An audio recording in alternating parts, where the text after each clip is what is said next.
It's all about the numbers. You want to know your numbers inside and out on the market and on the properties and the metrics of each of the properties, whether you're doing commercial, residential, multifamily, whatever it is, you want to know your numbers. So how do you get to know your numbers intimately?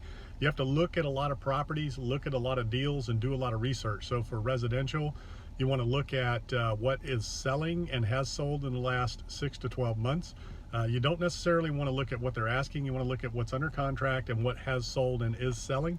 For commercial, multifamily, same kind of thing. You want to look at what the rental rates are, what the lease rates are. Do your due diligence, go online, research rents, research recent sales, research comps.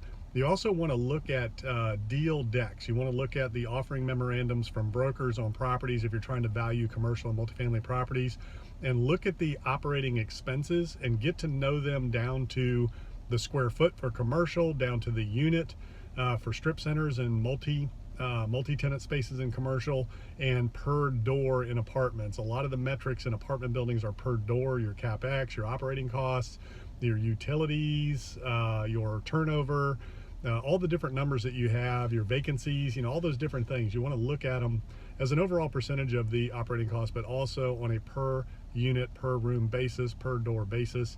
Very important when you're looking at your operating expenses and what to allocate for management and advertising and maintenance and unit turnovers, capex per unit. The bigger the property, the less you're going to need to put aside. The smaller the property and the older it is, the more you have to put aside, things like that. So the way to get to know the numbers is to look at the numbers, review offering memorandums, do your research online. Pretty much everything you want to find out about the numbers you can find online. So be resourceful, do your homework, do your research, look at a lot of deals, a lot of properties. That's how you get to know your numbers.